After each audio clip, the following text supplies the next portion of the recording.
तेज रफ्तार में खबरें देखने के लिए अभी करें सब्सक्राइब HBC न्यूज 18 और बेल आइकन को दबाना बिल्कुल ना भूलें।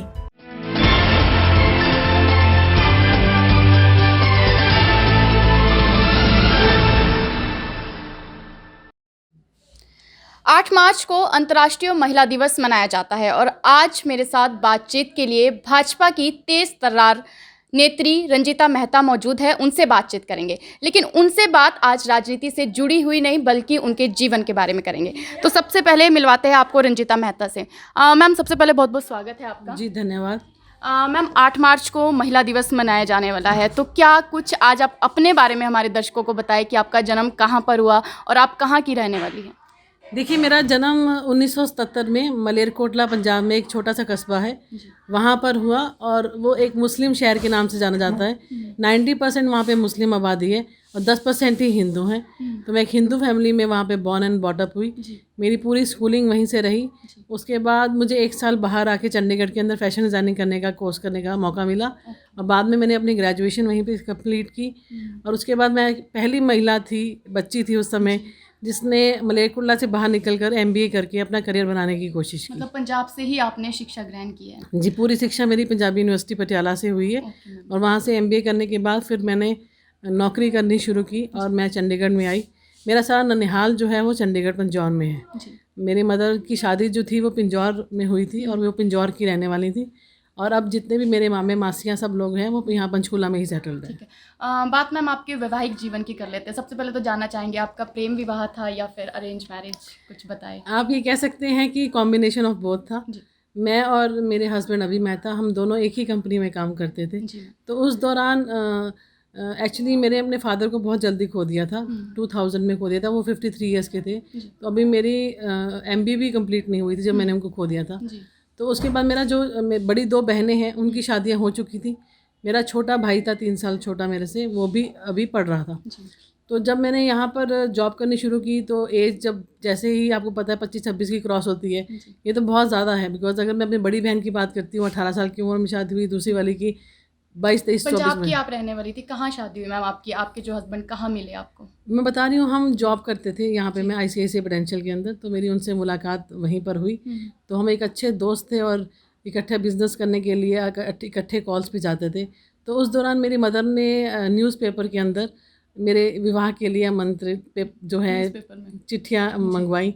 तो बहुत सारे रिस्पांस आया। तो उसके बाद मेरे क्या कारण था मैम न्यूज़पेपर में विवाह के लिए चिट्ठियाँ डालने की ज़रूरत पड़ी? मतलब क्योंकि अगर मैं बात करती हूँ अपने फादर की, मेरे फादर अपने मेरे दादा दादी के अकेले बेटे थे, ना बुआ ना चाचा ना ताया।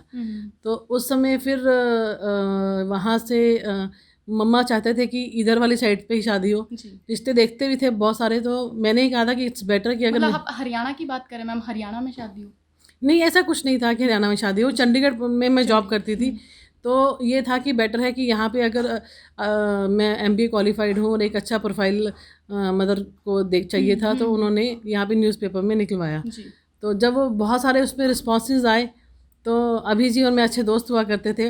तो चिट्ठियाँ बैठ के खुद ही सेग्रीगेट करते थे कि ये बिज़नेस वाला है, ये सर्विस वाला है, इसको कंसीडर करना है, इसको कंसीडर नहीं करना है। तो उसी दौरान मेरे हस्बैंड के बड़े भाई की शादी हुई। तो उन्होंने मेरे पेरेंट्स को आमंत्रित किया। तो उसी दौरान फिर इनके जो जीजा जी हैं उन्होंने मेरे मदर से बात की कि आपके बच्चा भी शादी के लायक है और हमारा भी, तो क्यों ना इनका जो है शादी की जाए। तो उसी के ऊपर रजामंदी हुई और हमारी शादी हुई। ठीक है मैम।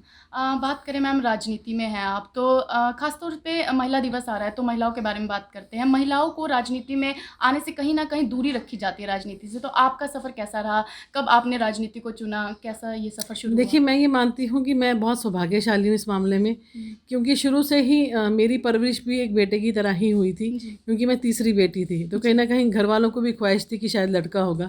पर मेरे होने के बाद तो शुरू से बचपन से मेरी जो परवरिश थी वो लड़कों की तरह ही हुई। मेरे 3 साल के बाद मेरा भाई पैदा हुआ।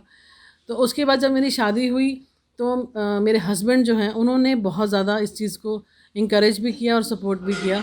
और उन्हीं की इच्छा की वजह से मैं राजनीति में आई, वरना दूर दूर तक का मेरा राजनीति से कोई लेना देना नहीं था। पर उनकी क्योंकि इच्छा थी, किसी को काम कहा था उसने नहीं किया जिस पद पे वो थी, उसको चलते उन्होंने कहा कि रंजीता इस बार तुम राजनीति में आओगी और तुम इलेक्शन लड़ोगी। तो पहला इलेक्शन मैंने यहाँ से पार्षद का लड़ा 2013 के अंदर। बेशक मैं वो चुनाव हार गई, पर पहली बार ही में ही मुझे 1786 वोट मिली और भरपूर प्यार मिला लोगों का, जिससे ये विश्वास हुआ कि कहीं ना कहीं लोगों की पसंद बन सकती हूँ, लोगों के काम आ सकती हूँ। तो उसके बाद फिर पीछे मुड़कर नहीं देखा। महिला कांग्रेस ज्वाइन की, महिला कांग्रेस की जनरल सेक्रेटरी इंचार्ज ऑफिस बनी, मीडिया प्रभारी बनी। तो आज 9 सालों के अंदर 1600 से ज़्यादा डिबेट्स कर चुकी हूँ और करियर की शुरुआत वहाँ से की थी और आज मैं दिसंबर 24 को भाजपा में शामिल हो गई। मैम, बात की जाए, अभी आपने लड़कों की बात की, तो आपका जो बॉयकट है, जो नज़रिया है लड़कों की तरह, और एक आपके जो माथे पर एक बिंदी हम देखते हैं हमेशा, बहुत ही बड़ी सी बिंदी है, काफ़ी खूबसूरत लगती है पहले तो आप पर इसके पीछे का राज क्या है, मतलब बड़ी बिंदी का? देखिए, बड़ी बिंदी का तो राज ऐसा कुछ नहीं है। शौक़ है मुझे बिंदी लगाने का कि एक महिला की पहचान है बिंदिया और उसकी इज़्ज़त और मान है बिंदिया। और जहाँ तक बॉयकट की बात है, ये संजोग कह लीजिए कि जब बच्चे पैदा हुए तो हार्मोनल इम्बैलेंसेस होते हैं, बाल बहुत टूटने शुरू हो जाते हैं और उसके बाद पॉलिटिक्स में आने के बाद तो मैनेज करने का टाइम ही नहीं मिलता। तो उसके बाद ये इजी मेंटेन है कि रैलियों में, धूप में, छाँव में जैसे मर्जी घूमो, उनको मैनेज करने की ज़रूरत नहीं पड़ती। तो मैम, आप भी शादीशुदा है और आज के दौर की महिलाओं की बात करें तो ज़्यादातर महिलाएं नौकरी पेशा है और घर को भी संभालती है, तो ऐसी महिलाओं को क्या कहना चाहेंगे आप, जो काम भी कर रही है और साथ के साथ अपनी घर की जिम्मेदारियों को भी बखूबी निभा रही है? देखिए, मैं ये मानती हूँ कि महिला एक ऐसी शक्ति है कि वो हर फील्ड में बहुत बखूबी से काम कर सकती हैं। अगर घर संभालने की बात हो या बाहर जाकर नौकरी करने की बात हो, साथ ही अपने बच्चों की परवरिश की बात हो और उसके बाद जितना भी ससुराल के नखरे हैं उनको पूरे करने की बात हो, तो एक महिला ही है जो इन सभी काबिलियतों को एक ही समय में और इतनी बखूबी से निभाती है कि किसी को महसूस नहीं होने देती कि वो ये काम कर रही है।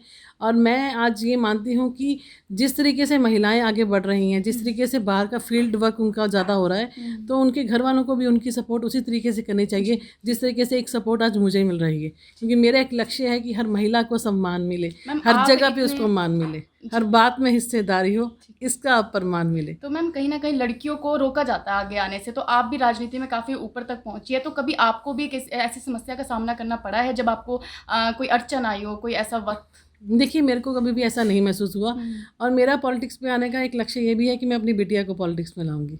बेटे का फ्यूचर तो नहीं सोचा, पर बिटिया का फ्यूचर ज़रूर सोचा है कि ये एक बहुत अच्छा फील्ड है, अच्छे लोगों की ज़रूरत है पॉलिटिक्स के अंदर, उनको पॉलिटिक्स में आना चाहिए क्योंकि देश को ज़रूरत है सेवा की। और आज अगर मैं बात करती हूँ अपने mother in law, father in law की, अपने पेरेंट्स की, तो शुरू से संघ परिवार से जुड़े हुए थे, पर मैं कांग्रेस की राजनीति करती थी, उसके बावजूद सैल्यूट है उनको कि उन्होंने मुझे कभी भी मना नहीं किया। पर जब मैं भाजपा में शामिल हुई तो एक 80 साल की उम्र में उनको जो खुशी मिली है, आज उन्होंने जैसे ही मेरी ज्वाइनिंग हुई उसके बाद मुझसे एक ही चीज़ कही कि बिटिया, जितनी मेहनत कांग्रेस में करते थे उससे डबल मेहनत मुझे इस भाजपा में चाहिए, क्योंकि संघ परिवार से वो 1950 से जुड़े हुए हैं। तो उन्हीं के आदर्शों पे चलते हुए ये कोशिश है कि मैं उनकी आशाओं पर खरी उतरूं और जिस तरीके से मैंने पहले काम किया मैं उससे भी ज़्यादा काम करूं। तो कहीं ना कहीं आपने कहा कि आप अपनी बिटिया को भी राजनीति में डालेगी, तो आप कहीं ना कहीं महिलाओं को प्रेरित कर रहे हैं राजनीति में आने के लिए। महिला दिवस पर मैम, महिलाओं को हमारे चैनल के माध्यम से कोई संदेश दे दीजिए। मैं यही कहना चाहती हूँ कि महिलाएं आगे बढ़ें, फील्ड में आए, ये बहुत अच्छा फील्ड है। अगर आप घर में काम कर सकती हैं तो उससे ज़्यादा बेहतर तब काम कर सकती हैं कि अगर आपके हाथ में कलम होगी, और वो कलम की ताकत इतनी बड़ी होती है कि आप जितना भी सुधार कर सकते हैं सोसाइटी के अंदर, उस कलम की ताकत से कर पाएंगी। और महिलाएं जो आज वंचित हैं संसद तक, आज जिस तरीके से पंचायत में हमें अपना हक मिला है, संसद तक हमें अपना हक चाहिए, हमारी पार्टिसिपेशन होनी चाहिए। आज हम बात करते हैं, हम 8 से 9% पर आकर रुक गए हैं और ये आधी आबादी होने का हमारा हक है कि हमें हिस्सा भी आधा चाहिए और आधे से भी कुछ ज़्यादा चाहिए। इसलिए अब राजनीति में आइए, आगे बढ़िए, काम कीजिए और आपका जो करियर है, मैं आपसे एश्योर करती हूँ कि आसमान छुएंगी आप।